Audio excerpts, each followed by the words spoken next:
Hey guys, it's Sim, and this is Wrestling Unlimited, as it's Monday, and that means tonight was Monday Night Raw. First night's Monday Night Raw just go. I thought it was a very easy show to watch. I thought the show was smooth, it flowed really well, and it didn't, at least for me, really feel like a long 3-hour show. So I think that is a positive. We got some things announced for Money in the Bank. We got some, advancements and progression towards that Money in the Bank pay-per-view. And I loved that they kept harping on us middle of the day. Because I knew a couple people that were like, oh, you're going to watch Money in the Bank Saturday night? I'm like, no, I'm watching it Saturday at noon. So I think they did a really good job as well of reiterating over and over, the show is not on Saturday night. It's Saturday during the day because they're live in London. So overall, I thought it was a pretty good episode of Raw. Luke, what did you think? You said, I thought it was a very smooth show. I thought it was also a very productive show. Like, I thought this is like the perfect show to do. Like, especially with all the stuff they did tonight, it was perfect. This is like the perfect show you should do going into like your final like episode before like a pay-per-view or a premium live event. Right. So they did a good job of like pulling stuff up and announcing, final stuff for Money in the Bank as far as like for Raw. And might announce like one more thing from SmackDown. I don't know, but I don't think so. I don't think they will. Because I saw someone go, oh, are we going to get a U.S. title match? I'm like, no, because they haven't done anything with Theory in like weeks. Well, that rivalry with Theory and Sheamus, that hasn't reached its peak yet. So you can't really do that match at Money in the Bank. I think it has. Well, didn't they already have the title match? Oh. Because I thought they fought. They might have. I don't know. I'm going to double check this. I'm going to go Austin Theory cage match. Because we haven't seen Austin Theory in like 2-3 weeks. I know Bobby wanted another shot at him or something. Let's see. Hold on. Austin Theory's last match on SmackDown. He had the Jey Uso match. Yeah. Nope. That's, yeah. So on May 19th, Austin Theory defeated Sheamus with the United States Championship on the line. And then the last time we saw Austin Theory on TV was 2 SmackDowns ago, June 9th, when they did the Jey Uso match. Other than that, we haven't seen Theory in a week and a half. So he just missed one episode of SmackDown so far. But in theory, though, no pun intended, they haven't done anything with him to build up a challenger for the U.S. title. So I don't think they add a U.S. title match to Money in the Bank. They add that to, I guess, SummerSlam, which would be the next show. And I don't see anything else from SmackDown that would fit or be needed. We already have 7 matches. I think that's plenty. Triple H like 6-7 match shows. Jonathan Chuda in the YouTube chat says, whatever happened with Bobby Lashley, Bobby's on SmackDown. Barely working. Oh. He was there a couple weeks ago, worked a dark match, which is weird. Bobby Lashley. I'm going to look him up. I'll tell you right now what Bobby Lashley's doing. Bob Lashley, as Miro would say. Miro no longer the Redeemer. He said he renounces his God and his wife. All right, let's see. Bobby Lashley. Bobby Lashley has not been on TV since a World Heavyweight title tournament first round match. Bobby Lashley defeated Austin Theory and Sheamus. That was the last time he was on television. He lost to AJ. Yeah, then he lost same night to AJ, yes. And then he worked, what is this? June. That date's wrong. Oh, he worked last weekend. Not this, like yesterday, but he was on. Well, so he worked yesterday. He defeated Baron Corbin. Oh, wait. So both days this week. So yeah, he's been working all the house shows. This past weekend, he had 2 matches, one on Saturday, one on Sunday. He beat Baron Corbin. The previous weekend, one on Saturday, one on Sunday, he beat Karrion Kross. He's working every weekend. They're just not putting him on SmackDown. He hasn't worked SmackDown since May 12th. Been over a month. Very At odd. the same time, like that same show, like last time we saw Edge. Edge is also on like a part-time deal. Exactly. So almost not comparable, but it's like, what the hell? You got Bobby Lashley on SmackDown. Guy's never been a SmackDown superstar before this run of his career. His original run in WWE, he was only on SmackDown. He was a SmackDown guy from the jump. Over there feuding with Simon Dean, eating the hamburgers and stuff. But anyways, that's a whole other story we can get into another time. Bobby Lashley's first run. But yeah, so it's just weird. It's like Bobby Lashley is on SmackDown for the first time since he returned in 2018. He's one of the focal points of the Fox commercial. It's him, Charlotte, and Roman, and we barely see him. He's literally worked that one episode of SmackDown. He had the 2 matches, the triple threat and the AJ match. Oh, I take it back. And right before WrestleMania, he was in the Andre the Giant Memorial Battle Royal on SmackDown. But other than that, yeah. I'm sure he's backstage, but he's probably not being used. I would assume he's on the road, yeah.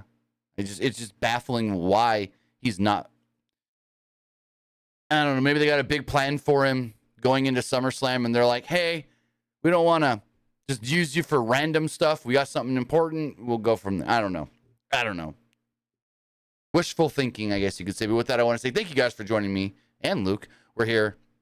It's Monday. We're talking Raw. We're live on Twitch, twitch.tv/PWU Unlimited, youtube.com/Pro Wrestling Unlimited, and podcast services all around the globe like Stitcher, Spotify, Google Pod, Apple Pod, Anchor, iHeartRadio, and so much more. Remember, if you are watching live on Twitch, you can help us out a couple of different ways. You can help us out by hitting that donate button down below or by donating Twitch bits in the live chat. Also, remember, you can help us out by subscribing to the channel one of 2 different ways. You can either subscribe with a tiered subscription, just like Esports Gaming Rules 316 recently did, or you can subscribe with Amazon Prime, because remember, if you have Amazon Prime, then you have Prime Gaming. Prime Gaming gives you a lot of cool things like free games, free stuff for games, and you always get 1 free subscription to any Twitch channel you want to subscribe to throughout the month. And I'd greatly appreciate it if you did right here, Pro Wrestling Unlimited. Also, remember, head over to YouTube and become a channel member. Greatly appreciate that. If you want to get your questions, comments, or concerns read live on the air, also remember over on YouTube to donate a super chat, and we'll make sure to read your question. Finally, head over to the Epic Game Store. Head over to the Epic Game Store and buy something. Whether you're getting a game like Dead Island 2 or Gods Unchained, whether you're claiming the free games. Free games right now are Idol Champions of the Forgotten Realm or The Hunter, Call of the Wild. You getting in that new season of Fortnite, trying to get Optimus Prime and Optimus Primal? Well, use our code PW Unlimited at checkout, and you will be supporting us at no extra cost. Again, use code PWU NLIMITED at checkout, and you will be supporting us at no extra cost. So as we move forward, gonna time this person out in the YouTube chat, and then we're gonna talk about SmackDown. Put this user in timeout. Spamming over there. So with that, the show opens up. There was a lengthy video package recapping Cody Rhodes and Dominic Mysterio and all the stuff going on with that. Rhea Ripley and Dominic were in the ring to start off the show. They were loudly booed to the point where even when Rhea was speaking, they didn't stop booing, which kind of shocked me a little bit. But that's just how well Dom's doing at getting them boos, where it's like, oh, Rhea? No, we still got to boo because Dom's going to try and talk. No, So it's like, damn. And apparently, Fightful had a report that stated that everybody in this company just loves the work that Judgment Day is doing. They said Finn has been great as the leader. Finn has been great in everything they've asked him to do. Damian Priest, top tier guy now. Rhea Ripley got praised for not only being a top female in the company and a champion, but Rhea also got praised for knowing when to take a step back and help put the other 3 members of the group over. When, she does the managerial stuff like she did tonight when she was in Dom's corner, when they were in Damian's corner. It's not like, oh, I'm a champion, so I got to be the focal point. Rhea's getting praised for being a team player, being a member of Judgment Day and not getting like a head going, oh, I'm the champ, so I'm the top person in the group. No. And then Dom's being praised because A, he's progressing every week in what he does, but he's also not shying away from all the challenges they're putting in front of him. They're trying to have Dom face as many different guys as possible, so he's getting that experience of facing different kinds of wrestlers. He's facing guys like a Cody Rhodes, who's more of a technical guy, guys like a Seth Rollins, who's more of a high-impact speed guy. And so that's another thing that Dom's getting praised for, is going out there and learning how to put on these different matches with different kinds of people and not just going through the motions of, I know how to do a match. No, Dom's learning how to put matches together with different styles. So all of Judgment Day is beloved right now backstage within WWE. So that's great to see. And like, I also heard like when Triple H first saw Judgment Day, like he didn't really like the group at first. Then he wasn't sure about it. It quickly kind of like grew on him, mainly because of Dominic. Right when Dominic joined, like everyone started like to care about the Judgment Day.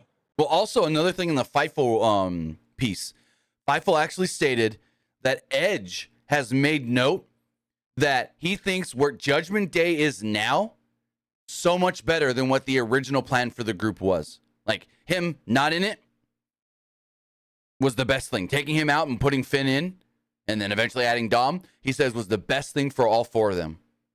It wasn't just we're all, because if you think about it, if it was still Edge leading that group, I don't think they would all feel like equals.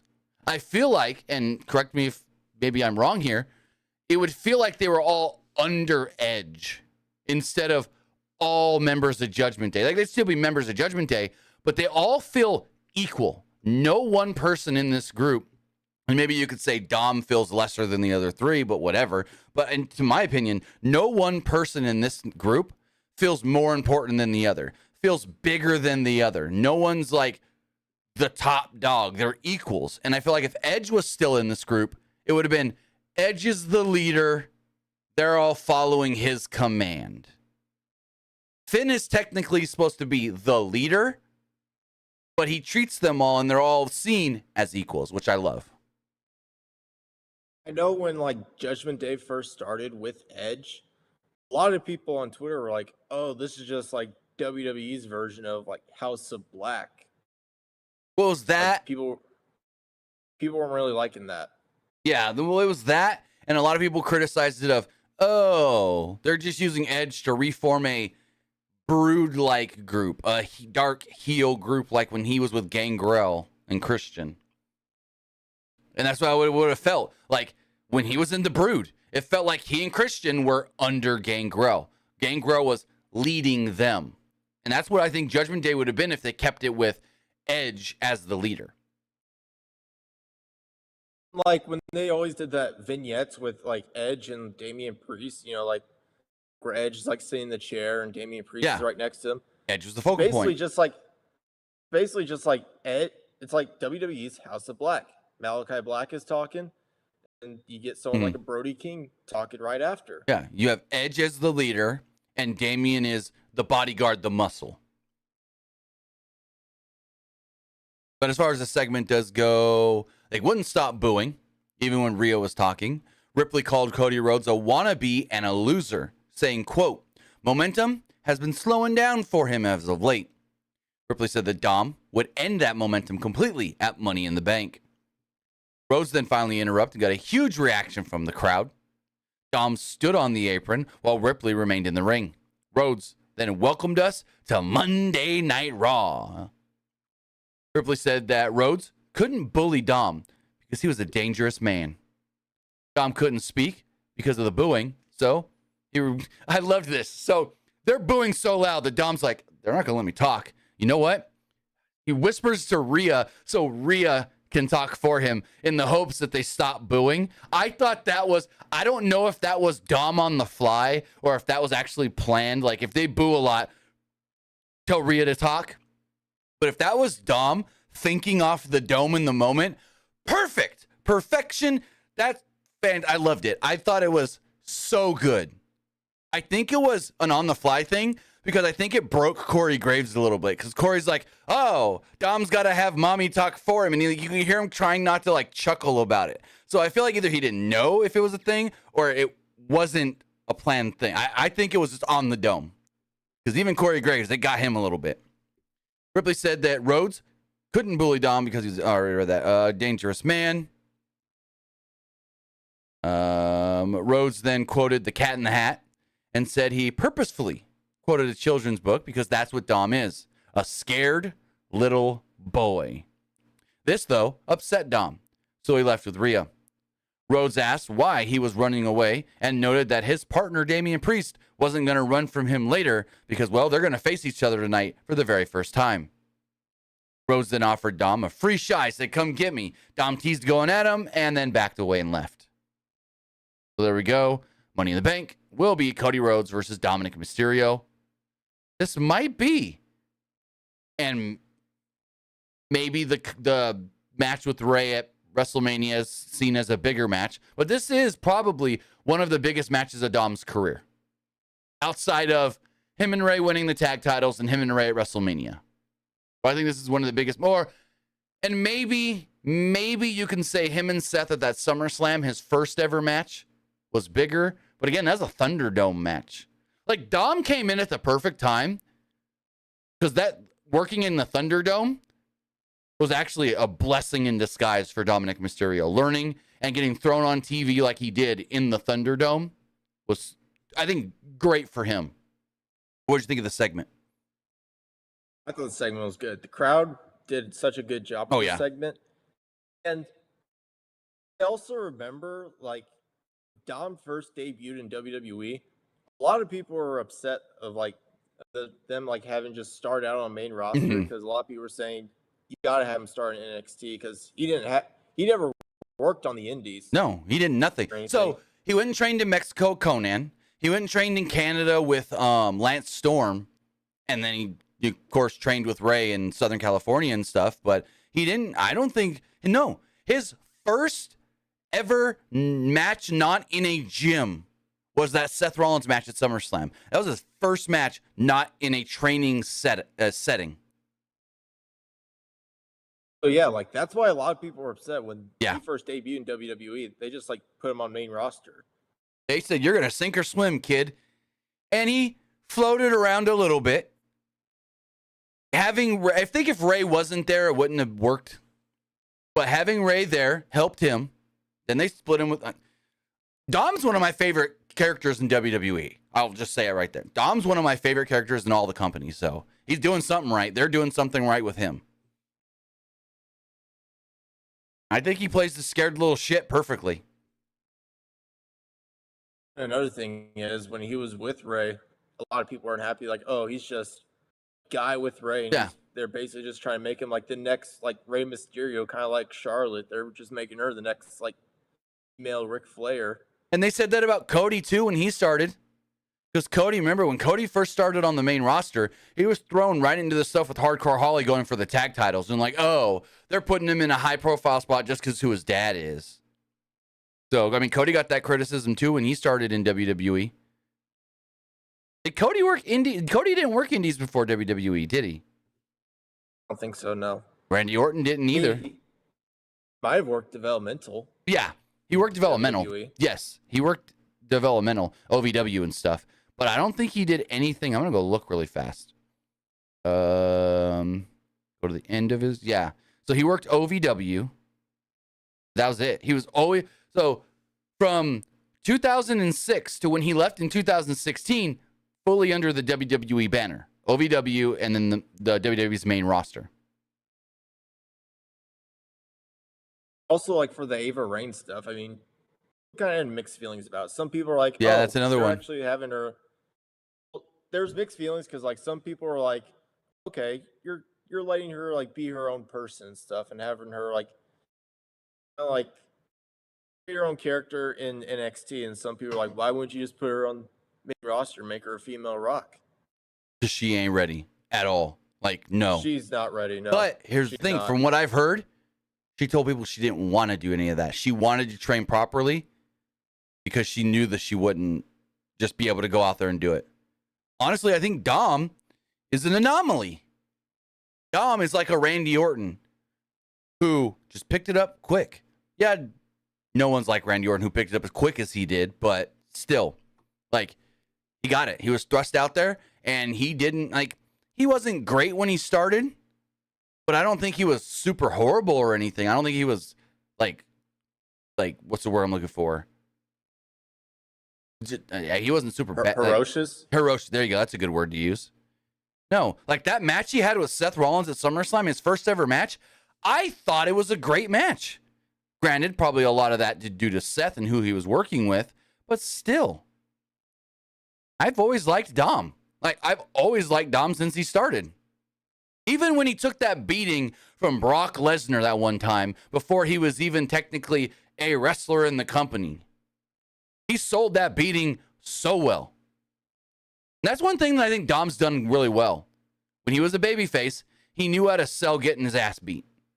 And that's why I think he plays a scared, smarmy little heel really well. So, yeah. Did Randy Orton ever get that same criticism back in the day? I don't think so, just for the fact of developmental wasn't like easily accessible by fans. Basically, you had to live in Louisville to even know who was there or be super inside reading the Observer and stuff. So it wasn't just like everybody knew who was in developmental. Everybody knew who was signed, you know. So I think that's why he didn't. But at the same time, they always said Randy showed up and was better than everybody like on day one. And he had never done anything. So as we move forward, Bronson Reed was shown at ringside wearing a suit as we had Ricochet versus Shinsuke Nakamura. This match went 10 minutes and 45 seconds. The fight spilled to the outside early on, and each man decided to attack Reed, who was just minding his own business, not even messing with any of them. These assholes. Reed almost entered the ring, but the referee told him not to, sent him to the back. After commercial break, Ricochet was on offense until Nakamura got his knees up on the moonsault. Ricochet avoided a Kinshasa and hit a recoil for a near fall. Ricochet ducked a few kicks and hit a roundhouse kick of his own. He then followed this up with standing sliced bread and a shooting star to pick up the pinfall victory, with Ricochet defeating Shinsuke Nakamura. I still don't know what they're doing with Bronson Reed since he's not in Money in the Bank, but solid match. I liked it. What'd you think? Solid match. I kind of felt like this is the type of match where I didn't really want to see either guy lose. True. But yeah, I agree with you. Like, I have no clue what they're doing with Bronson Reed. But I'm glad that they did the Reed stuff, threw him out. He never came back. Didn't have any kind of influence in the finish. It was just a clean victory for Ricochet. Unlike that dumbass Don Callis shit last night. You can fire Paul Turner. AEW should fire Paul Turner. How you gonna kick Don Callis out? Let him come back, grab you, the referee, and not even send him away. Or he didn't even say, "Hey, if you don't leave, I'm gonna DQ Ospreay." He didn't even tease it. No, nothing. He's just like, "Oh, you're back? Okay." Like that. Yeah. Trust me, a lot of people didn't like that. Bully Ray went on like a 10-minute thing about that this morning on Sirius XM, Busted Open Radio. A lot of people already don't like these AEW refs, so. But it was the whole point of they kicked Don out. Don comes back and gets involved, and there's no repercussions on nobody. And I think Bully Ray said it the best, and basically what I said last night. When Don showed back up in that match, and the ref did nothing about it, or at least for me, and Bully said it was the same for him, all he was concerned about from that point on was, okay, is anything going to happen with Don? Like, is the ref even going to try to kick him out? Is the ref just going to, waiting to see if the ref eventually, and then all of a sudden, oh my God, Omega with the great kick out of one. Because he was focused on the Don stuff, and the Don pulled his focus away from the two wrestlers in the match. And that's what I said on the review last night as well. The Don stuff, with Don not getting reprimanded, Don not getting yelled at really much by the referee and stuff, it was more just like, oh, you're back? Okay, whatever. Like, he should have had some other referees or officials or somebody come grab Don and be like, no, you can't be here. I don't know, but that's a whole other thing. We know AEW refereeing sucks. We know that they like to not do DQs, and so they do things that should be a DQ but not give. I don't know. We're going off on a tangent. Well, I'm going off on a tangent now. What they normally do is whenever like they see someone like cheating, they'll just be like, all right, we got to restart the match. Well, it wasn't when. If you saw last night, Don, like Paul Turner. So Don was holding Will Ospreay so Kenny wouldn't hit him with the V-trigger. Paul Turner then leans over the ropes, starts yelling at Don. Don grabs the referee, hands Ospreay the screwdriver, and then we go from there. He put his hand, unless I saw it wrong, on the ref, and the ref did nothing. So, fire them all. Fire all the AEW refs. It was funny. I had a friend over the other night, and she was making fun of Aubrey Edwards.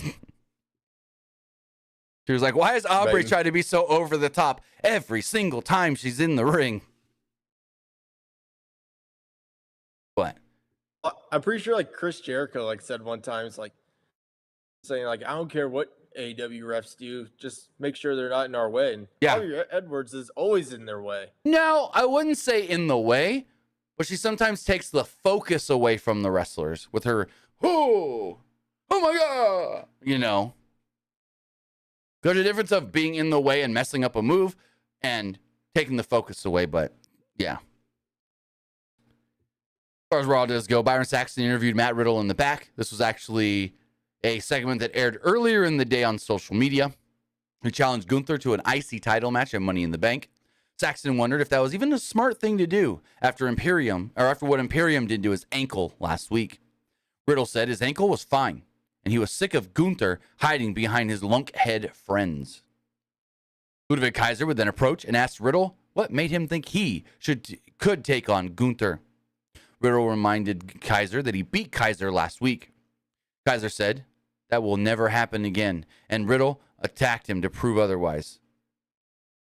Gunther then attacked Riddle from behind and accepted his challenge for Money in the Bank. And then he stomped on the ankle once more.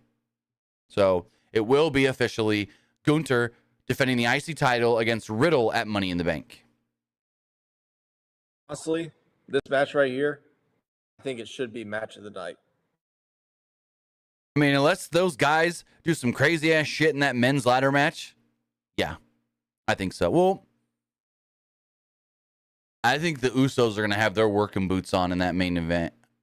And I think it's the main event. Well, I don't know what's going to main event this show. I can see it being the Bloodline match. But I think there's going to be a lot of people wanting to prove stuff during this show. The men in the ladder match. And nothing against the women, but the women in this match, I don't see them being like high impact, big move ladder wrestlers. So that's kind of unfortunate. I mean, you got Trish Stratus in this match. You think Trish is taking a bump off a ladder? You think Trish is getting slammed on a ladder at her age? I would say it's either going to be the Bloodline tag match or maybe Seth versus Finn as the main event. The reason why I say Seth versus Finn is because, they just recently brought in that new championship, so they probably wanted to main event this show since Roman's not defending his belt. Right, but there's also the chance that the women's Money in the Bank ladder match opens the show and the men's ladder match closes the show. They've done that before, too. One ladder match opens, one ladder match is the main event. So there's an opportunity there's a lot of matches which actually, that's now that we're talking about it, and I didn't even think about it till you just started mentioning different matches. There's a lot of matches on this show that feel like they're main event worthy. They're main event caliber style matches. There's at least 3 or 4. I'm going to pull up the card really fast. But yeah, now that you said it, and there's a good amount of matches that actually feel important on this show. Usually it's like, oh, there's the Money in the Bank matches and then other matches. But let's see. The men's Money in the Bank match, I can see main eventing, especially if LA Knight is winning. If LA Knight is winning and the last thing you see on the show is LA Knight atop a ladder with a briefcase, that would be a great way to end the show. I can see, like you said, Seth and Finn in the Bloodline match main event. So there's 3 potential matches that could be the main event. Yeah. But I know that was always a Vince thing. You start out with the women's match and then you like end it with the men's match. Well, the reason you do it is because you don't want to burn people out and have like 2 big matches like that, like Elimination Chamber. You don't want 2 Elimination Chamber matches back to back. You want to give the crowd time to kind of like decompress from the high they got from the first Chamber match or the first ladder match or the first Hell in a Cell match or whatever. So, go for it. If it was up to me, I'd probably do the ladder match as like that second main event. Then I would do like that tag match as like the main event. Yeah, I can That's see probably that. what I would do. I could see that. It can go like Seth Finn match, go to the men's ladder, then go to the Bloodline match. So speaking of all of that, Dominic Mysterio confronted Adam Pearce. Dom was pissed off about Rhodes embarrassing him and said he wanted a match tonight to show Rhodes what he can actually do and what is coming for Rhodes at Money in the Bank. Pearce agreed. So that's a great idea. Dom said he had the perfect opponent, but didn't want to reveal yet who that opponent is. Then there was a 5-minute long Money in the Bank stats video hosted by Jackie Redmond. Basically the same video we get every year, just updated slightly with stats from the last year's show. Then there was a clip of Ronda Rousey and Shayna Baszler beating Alba Fire and Isla Dawn to become the undisputed women's tag team champions. So I didn't pay attention to Ronda's entrance. Did she come out with both belts? I don't think so, no. I didn't pay attention during her entrance because I know she had that Raquel match here next. But I was wondering if they're going to keep both belts or if they're just going to have the one, the WWE main roster tag titles. There's no need for both belts. Just No. keep the WWE main roster ones. So, speaking of Ronda Rousey, she did take on Raquel Rodriguez in a 2-minute match. They kept this thing short and sweet. Rodriguez tried a twisting senton, but Baszler rolled Rousey out of the ring and out of the way. Morgan then tackled Baszler for getting into the match. Morgan then hammered away on Baszler as Rodriguez blocked an armbar. Rousey then rolled her up and got the win about 2 minutes into the match. That was it. Ronda then bails really quickly. And Ronda was, I don't know what was up, but Ronda after this match looked like she had just worked like a 10-minute match. She was like out of it. So I don't know. I don't know. Any thoughts? I don't know. There's really nothing here. I think the match went like 2 minutes and 10 seconds at the most. Yeah, I don't really know. I assume Shayna and Ronda retain at Oh, Money yeah. in the Bank. Well, is it? Yeah, it is the Money in the Bank. Yeah. I assume they're probably gonna have Raquel be next in line to challenge for Rhea Ripley. I hope so. That's gonna be so good. You saw their NXT stuff, right? Yes, I did. Yeah, great matches in NXT, and we need more development of Raquel. Right now, all we know about Raquel Rodriguez is she's got a jacked back and she smiles. We know nothing else about Raquel Rodriguez on the main roster, other than she's got a pretty smile and a big back. That's all we know. And she's always competing for the tag belts. Well, yeah. She was tag champs for like a week. Pretty sure. See, like but her first. Yeah. Yeah, like, at least in NXT, they gave her character. They gave her development. They gave her a backstory. She would tell that backstory at times.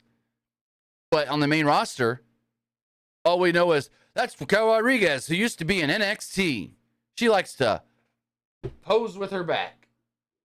I mean, at least they're not just saying, oh, that's Braun Strowman's girlfriend.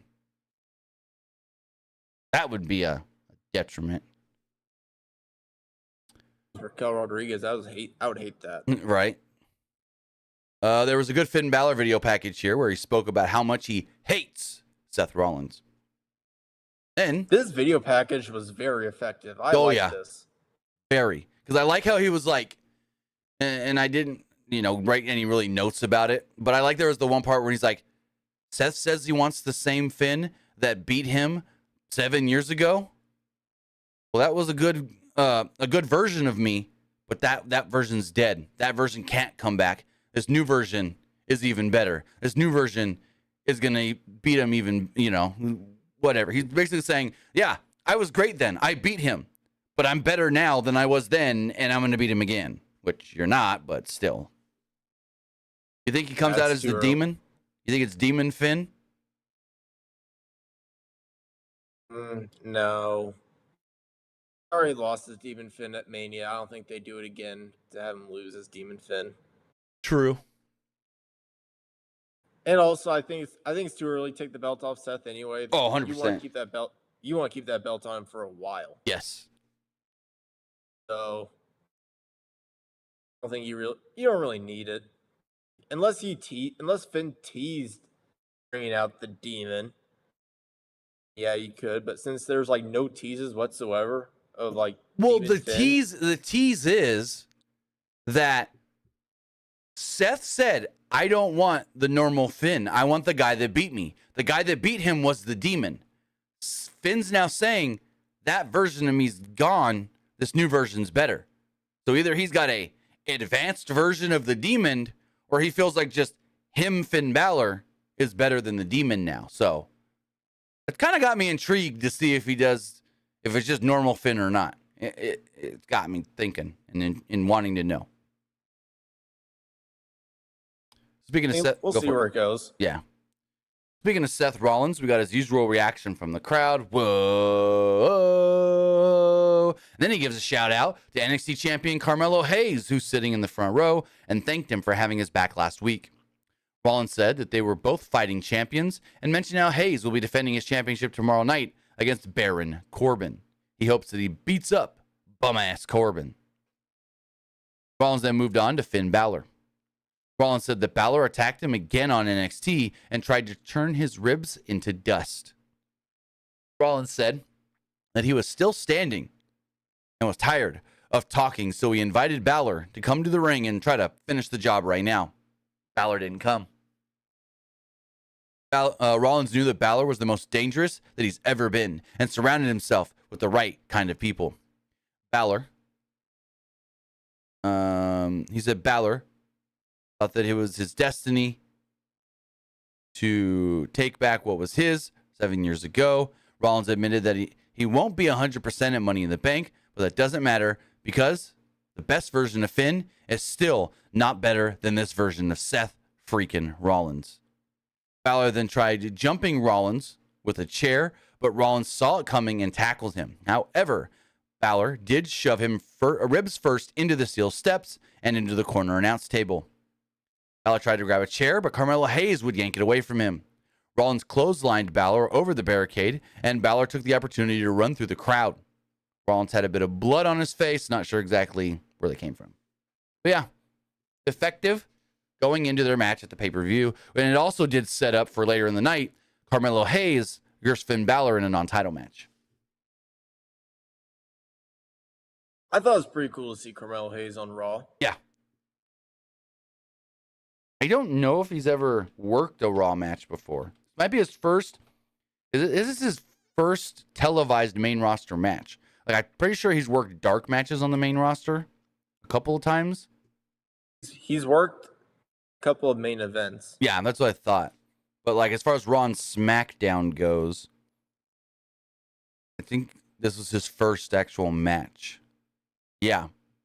No Trick Williams with him, which is a little surprising. True. Especially since when we saw, what was it? When they did the him and Baron stuff on SmackDown, Trick was there. So, I don't know. Maybe Trick just couldn't make it. I mean, my guess is maybe this was like a last-minute thing because right. Vince was making like last-minute changes, so maybe Trick just couldn't make it since there's like such short notice. Byron Saxton's in the back and he interviewed Tomaso Champa. This is from earlier today. Champa said he attacked Miz because he didn't hear from him the whole 9 months he was gone. He was mad because people warned him about the Miz and the people were right. His injury was a blessing in disguise, and 9 months was a long time to be left alone with your thoughts. Ciampa said that he knew who his friends were, and certainly wasn't going to play second fiddle to someone like The Miz. Ciampa then planned on creating his own opportunities. I love this, actually. It's like, why did he attack The Miz? Oh, because The Miz didn't give two craps about him, and he finally figured that out, so he's going to take it to The Miz. I actually like that there's a storyline here, and not just, oh, these two were kind of together before, so we're just going to do something. But I like that there's actual backstory here. Kudos. I liked it. And this did lead to Ciampa versus Miz.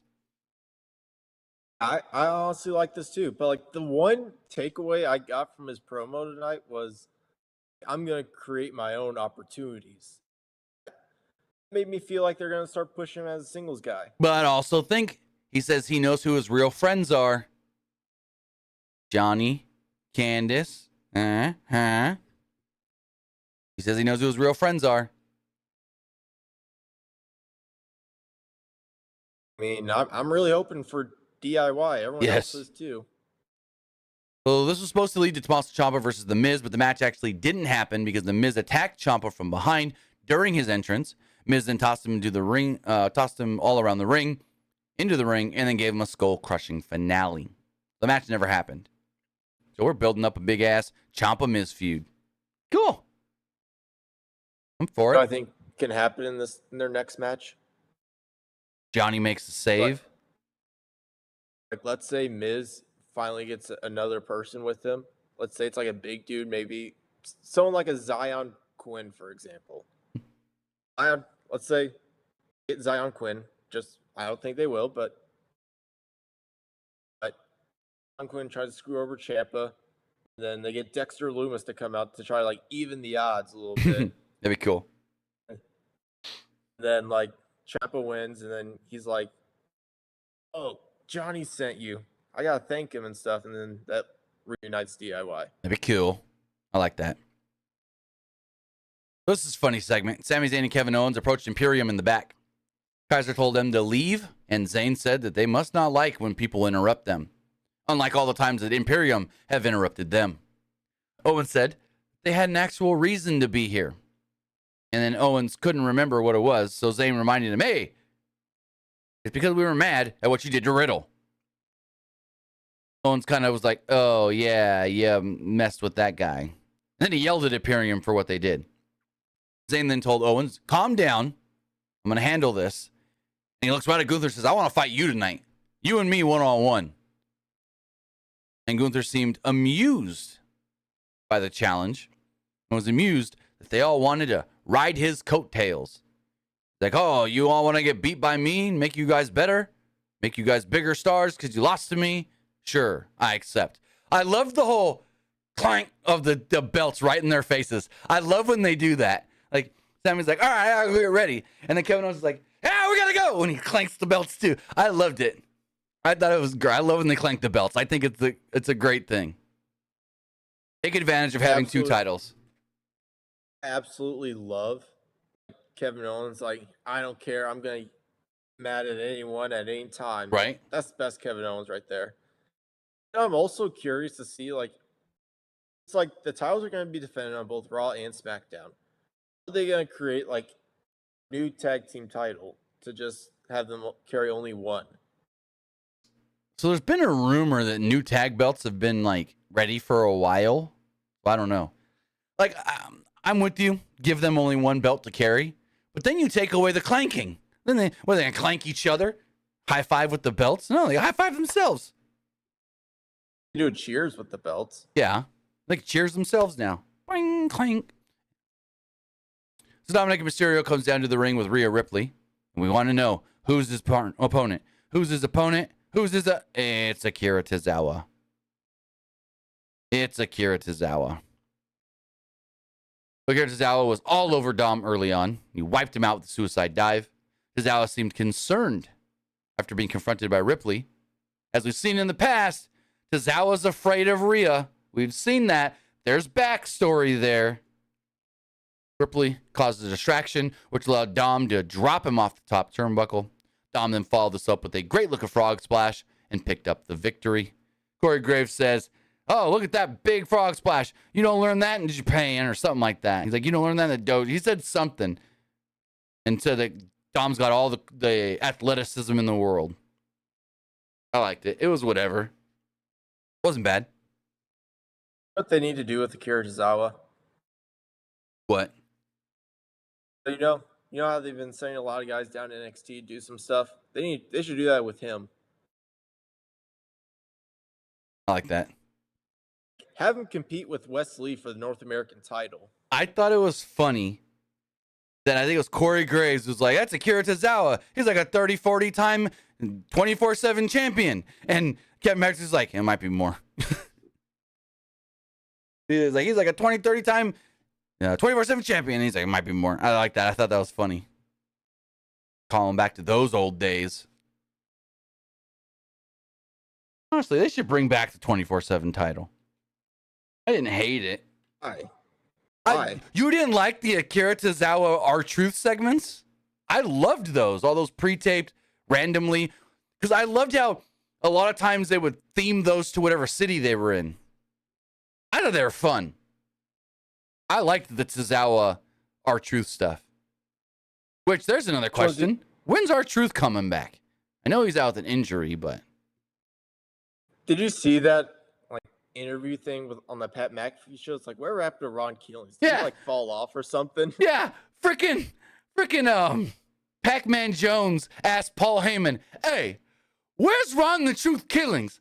And Heyman goes, what did he say? Huh? What did he ask? And Pat's like, Paul, I think he's asking you about R-Truth. He's like, yeah, where's Ron Killings? And he's just like, I can't understand a word that guy is saying. And he's like, but R-Truth, who knows where R-Truth is? Because R-Truth never even knows what city he's in. I laughed so hard. Again, that's Heyman being able to take any question, any scenario, and just go with it. Gotta love Paul Heyman. Where's Ron Killings? It's like, what the F did you just say? Ron who? No, that's R-Truth. And then I like how Pat's like, Mr. Heyman, I think he's talking about R-Truth. This guy been watching some old TNA or something. That's when he was Ron the Truth Killings. He's always on all his social media accounts. Well, yeah. His name is Ron Killings. Yeah. But you got to remember, it's WWE. So technically, he's still just R-Truth in this world. I mean, Ron Killings, he beat Ken Shamrock to become the first ever black NWA champion. So then we had the Women's Money in the Bank ladder match summit. You know what this was? The worst thing on the show. It was just a bunch of, and someone's going to get mad at me for saying this, hens clucking. They're just yelling at each other the whole time. This was bad. This is bad. Corey Graves is out there trying to explain the rules of Money in the Bank when Bayley goes, hey, Corey, we know how this works. Plus, I've won one of these. Actually, looking at all the women here, I'm the only one here that's won one of these. So I'm going to host this summit. And she starts talking about how she's going to win. And she kind of looks over at Io and she goes, or Io, one of us are going to win. Because Io's giving her that, excuse me, bitch, you're going to win? Just you? And so every woman starts talking and this and that. And here's the one thing that they're messing up on.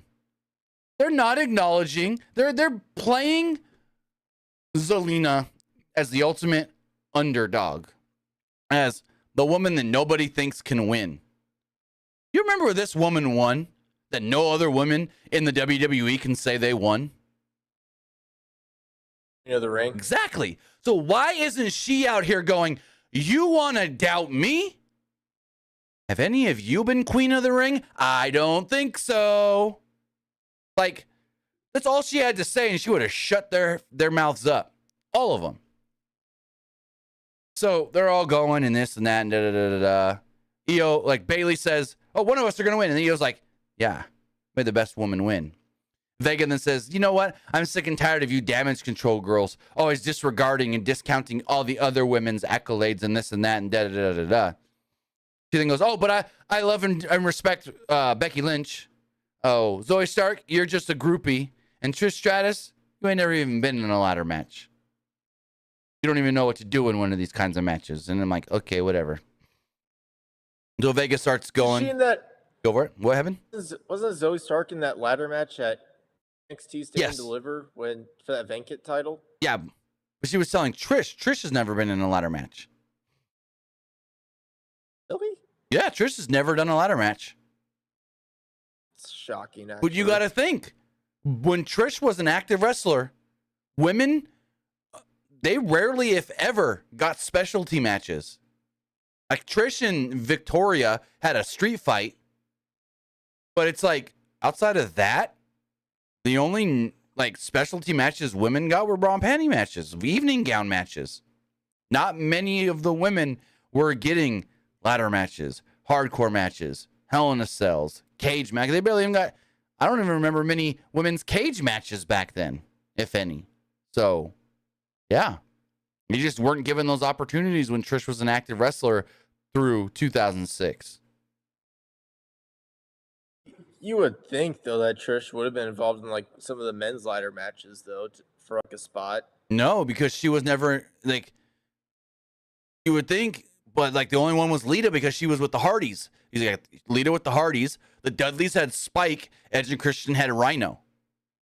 She wasn't involved with any of them, so she never got into those matches.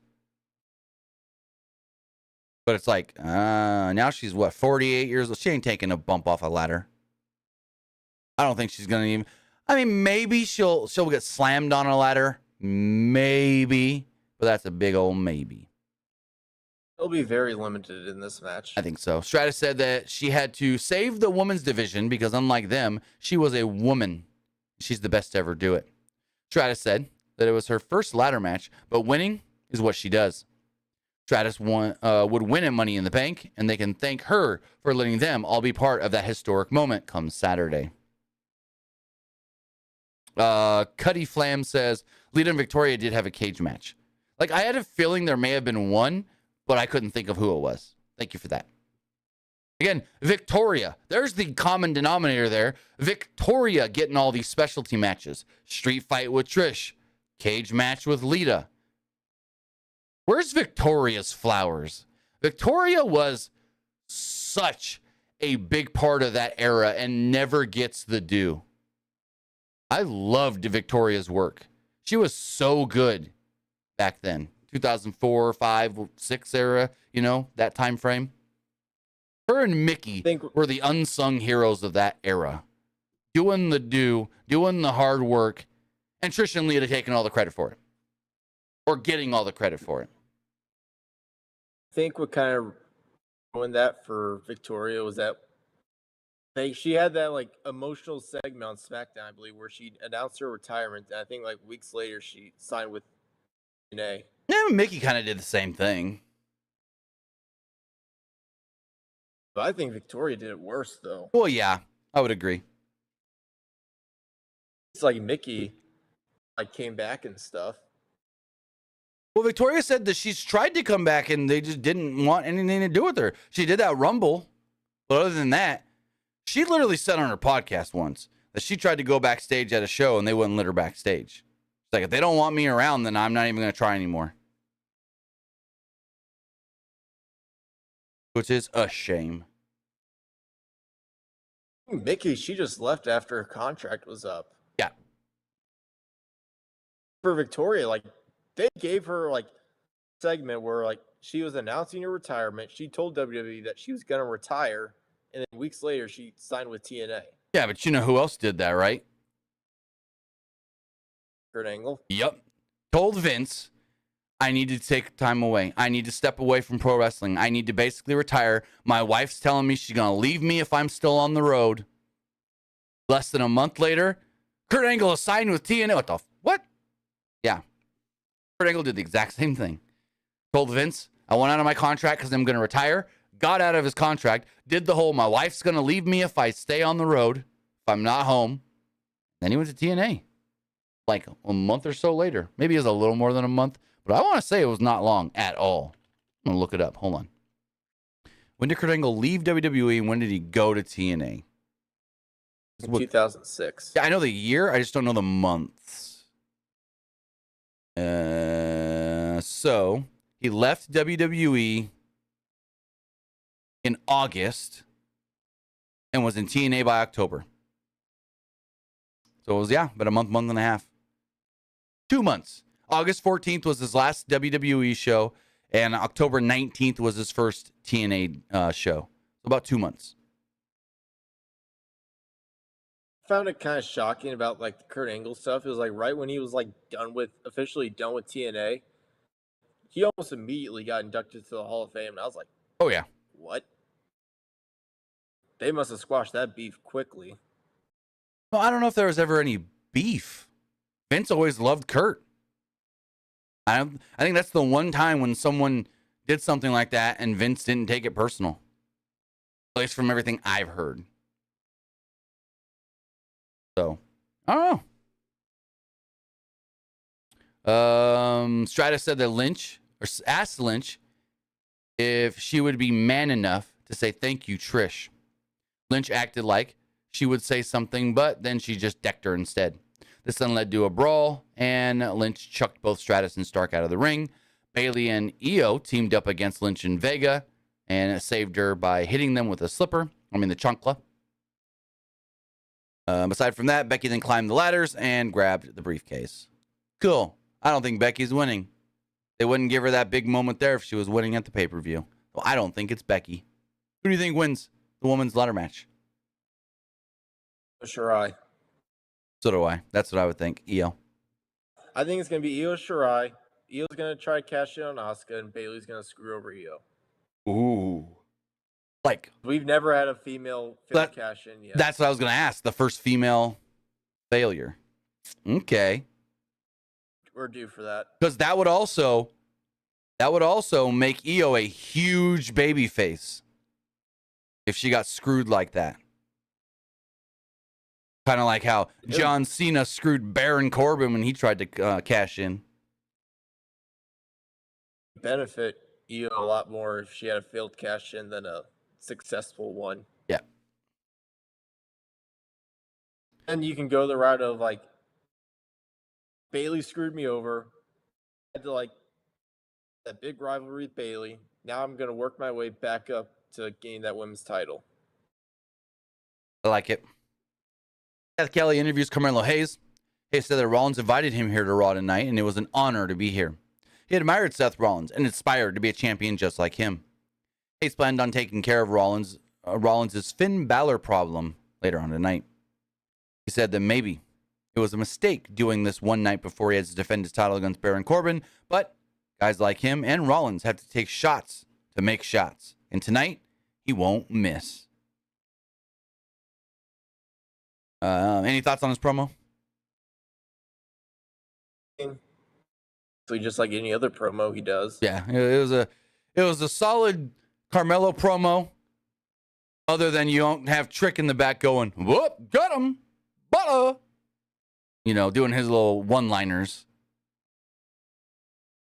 It's honestly kind of a shame there's no Trick tonight. Like, I don't hate Trick, but he kind of annoys me sometimes. But maybe that's his thing. He's supposed to, at least when they were both like heels, he was supposed to be annoying. So maybe that's what it is. Ripley approached Lynch in the back.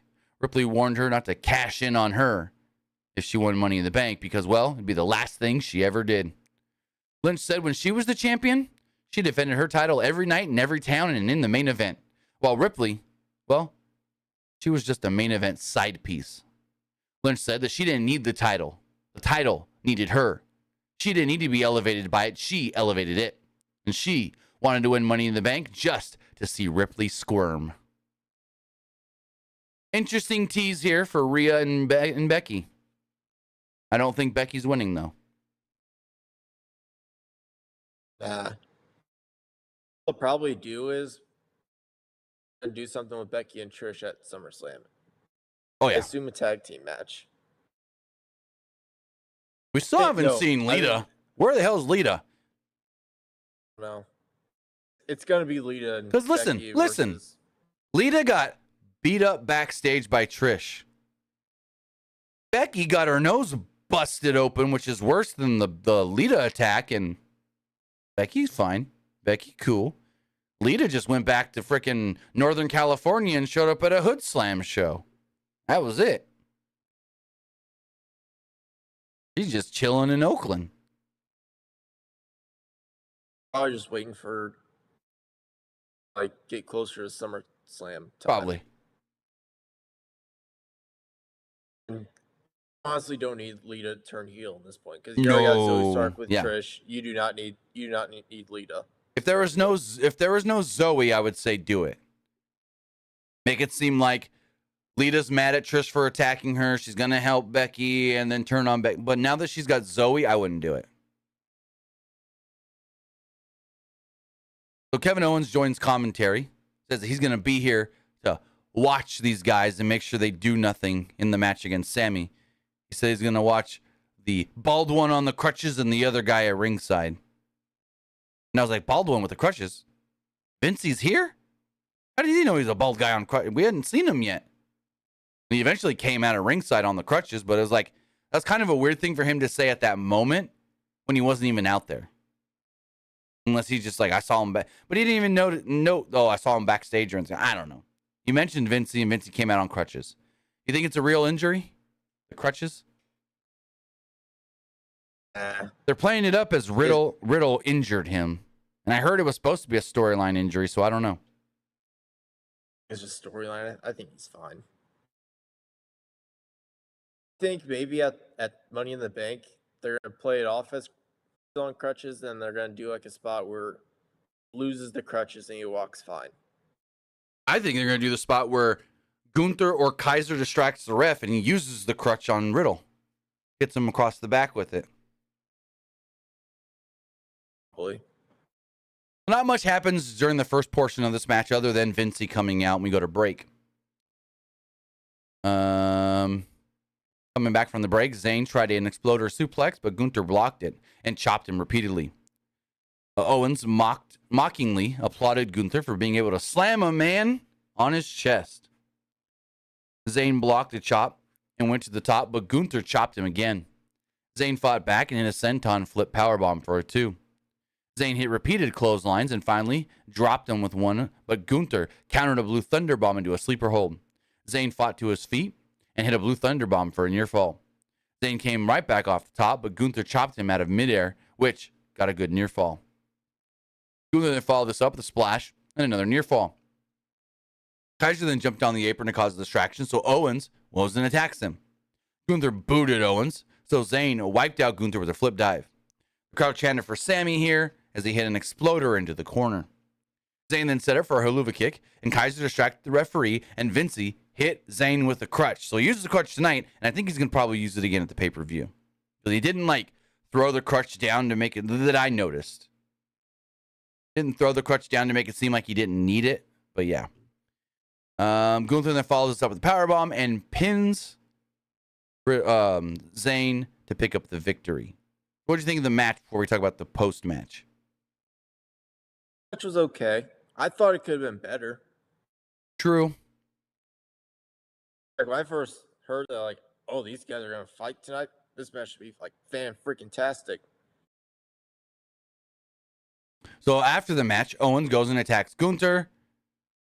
Kaiser, Vincey, the numbers get the best of him. Finally, Riddle does make his way out to the ring, limping, making the save. Remember, he's got the bum ankle. Riddle nails Vincey with a knee strike and attacks everyone in Imperium with a crutch. Owens then laid out Kaiser with a stunner, and the crowd goes wild. There we go. Setting up for Saturday. Almost said Sunday. Setting up for Saturday. Money in the Bank this Saturday is going to be at a perfect time. Nothing's better than wrestling on a Saturday afternoon. True. And after you're done watching, you have the rest of the night to do whatever you want. Right. So Chad Gable was in the back with Otis and Maxine. Otis was on an exercise bike, and Gable called the Viking Raiders idiots if they thought Alpha Academy were a bunch of amateurs. And Dupree is going to show them what's up and destroy Valhalla every time she's come, just like she has every time they've come in contact. Gable wanted Otis to tell the Raiders their plan, and he said, pure carnage. So yeah, there we go. We're building up that stuff. When do we get the singles match between Maxine and Valhalla? I'd say maybe at least 2 or 3 weeks. It's got to be coming soon. I'd say at least 2 or 3 weeks. Oh, I want to give a shout out to VXS Wrestling in the YouTube chat. If you haven't watched any VXS shows, go check them out. They're great. VXS puts on some great shows.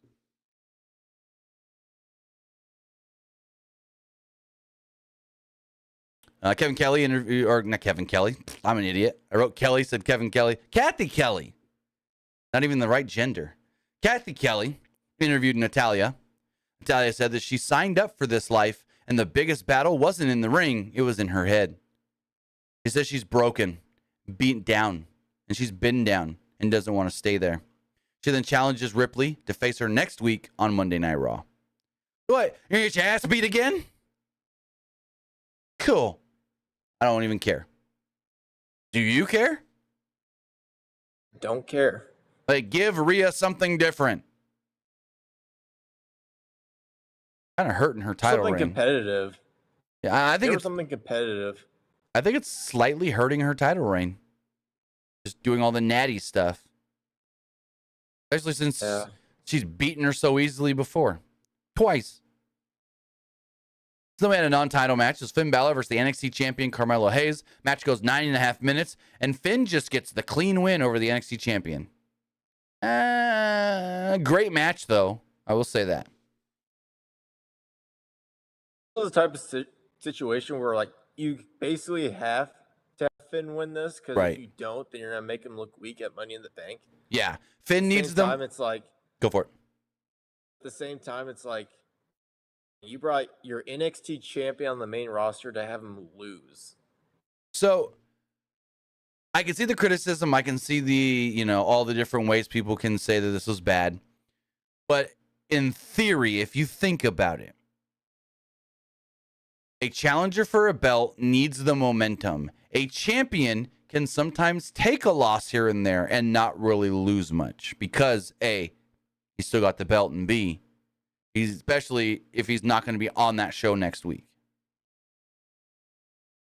So, I think it was fine. Here's another thing. Finn beat Carmelo Hayes. Did he get a title shot? I don't know. Maybe. Like a takeover show. I was thinking the same. I was actually. They're not take. I was actually thinking the same thing, but yeah, premium live event. Premium live. Oh, I said takeover. They're not takeovers anymore. They should be takeovers. I mean, black. If they're black and gold, yeah. But since there's like a different NXT now, I just want to stick with I miss the take. See, I miss the takeover name, and I also miss their version of Road 2. You know how AEW does the Road 2 stuff? Well, I miss their Prime Targets. Prime Target was actually very well done. I thought those were always really, really good. The Prime Target segments. So, Balor immediately tackles Hayes to gain control, but Hayes comes back with a dropkick and a fadeaway leg drop. Balor was on the offense at one point following a commercial break, but Hayes came back with some punches, a clothesline, and a springboard clothesline for a 2. Balor answered with a clothesline of his own, turning Hayes inside out. Balor then followed this up with some stomps and a sling blade, but Hayes came back with a super kick and a nice springboard DDT. Balor blocked the kick at one point and hit a gutbuster, shotgun dropkick, and a coup de grace to pick up the victory. So Finn, as we stated, gets the clean win over the NXT champion. As we move on, Kathy Kelly interviewed Cody Rhodes, who was in the back with his dog Pharaoh. Rhodes enjoyed his chats with Kathy, but he looked forward to the day when they weren't talking about the Judgment Day. Rhodes wishes that he could sit with the WWE Universe as they boo Dominic. He said that Dom wouldn't have Judgment Day by his side at Money in the Bank. Why not? What? Huh? Why not? Rhea can be there with him. She got nothing else to do at the pay-per-view. Anyways, Rhodes has yet to lay a finger on Dom and looks forward to seeing what he has to offer. Cool. Generic Cody promo. Generic Cody babyface promo, nothing special. I just had to look up those like Prime Target segments just to like give myself a refresher of what those actually were. Ever did the Adam Cole, Kyle O'Reilly Prime Target segments? Give that person a freaking raise. Those were phenomenal. Yes. That literally felt like a movie trailer right there. It was beautiful. There was also one, I can't remember the match. It was a Gargano one. Hold on, I'm looking it up. Gargano and Adam Cole. It may have New York. It may have been, but I can't remember. I'm trying to look it up. There's a good Gunther. The Gunther or Walter Tyler Bate one was really good too. But yeah, I think it was Adam Cole, Johnny Gargano. That one was really good when they went to Gargano's hometown and showed the pizza place his family owned, and that one was really good. There was a good Shayna Baszler one. I think it was maybe her and Rhea. But yeah, there's been some really good ones. Favorite one is when they first did the Adam Cole, Kyle O'Reilly stuff in NXT. Yes. That was like the first one they did. That one was beautiful. Absolutely beautiful. Yep. As we move forward, there was a Bloodline video package hyping up everything that happened last week on SmackDown, and the announcers ran down the card for Money in the Bank as we move on to our 13.5-minute main event. We got Cody Rhodes versus Damian Priest. Crowd booed for Dom and Rhea, I guess you could say, when they made their way to the ring. They came out a few minutes after the match actually started. Rhodes didn't let this distract him, though, and he didn't let this distract him. The Priest had already taken over anyways. Rhodes then fought off Priest and hit a suicide dive. He went to get in Dom's face, but Dom stood behind Rhea instead. Priest used that distraction to hit a flatliner ahead of a commercial break. Priest hit a Falcon Arrow after the break and got a 2 off of it. Priest turned Rhodes inside out with a clothesline for a 2. Priest went to the top, but Rhodes ran up and brought him right down with an arms drag. Rhodes then hit the jab, power slam, disaster kick, more jabs, and a bionic elbow. Got a 2 off of all that. Priest then blocked a figure 4 attempt and hit a headlock driver for a 2. Priest then blocked a crossroads attempt, and so Cody hit a pedigree instead. Very interesting that Cody keeps using the pedigree. Priest then rolled out of the... A video of like Cody using all these moves, like from Triple H. He did the pedigree. Mm-hmm. I think he did like his own version of like RKO from Randy Orton, and someone keeps saying like Cody's learning from his mentors. Well, I don't know about Triple H being a mentor to him. Cody, yes. I mean, but he doesn't need to do an RKO. He's got the Cody cutter. Bounce off them ropes. Regardless. And someone did like a video where he was like angrily walking, and someone played a video next to it saying that looks a lot like a Santino walk that he did back in the day. But no, Triple H is, or not Triple H. Cody has always said that he's looked up to Triple H. Like he's idolized him in his career. Randy Orton, though, like that's a mentor right there. That was like a real mentor for him. Well, yeah, they put him and Ted DiBiase under Randy. They had him all in Legacy, and he learned from Randy.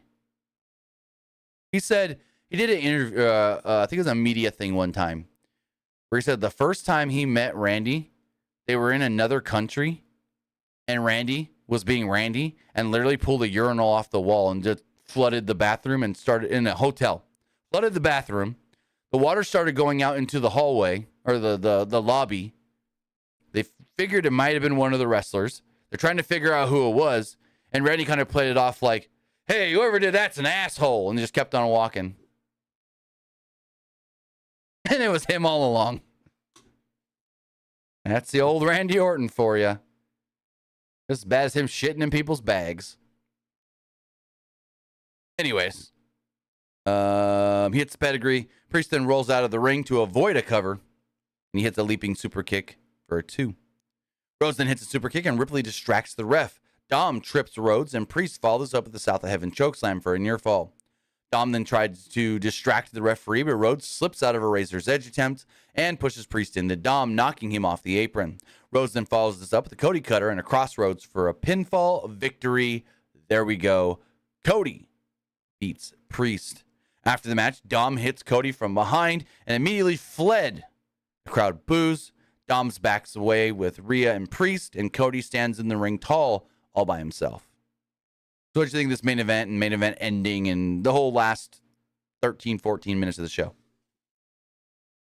The main event was good. As far as the segment does go, I thought it was okay. But you gotta do some. You gotta do something. Last minute hype. This Cody and Dom match. Well, yeah, Dom attacked Cody, and Cody didn't get to get his revenge yet. So, there's your last minute. Honestly, like, I think the two favorites for like the Money in the Bank match for the men's, I think the two favorites are probably Damian Priest and LA Knight. I think it's Logan Paul and LA Knight as the favorites. I don't know if this is true or not, but I did hear that some backstage people are really pushing for LA Knight. Oh, everybody should be pushing for LA Knight. It should be LA Knight, and then he can cut promos with the briefcase and all that. No, he'd be phenomenal. I mean, he already is phenomenal, but yeah, no, he'd be great. It should be.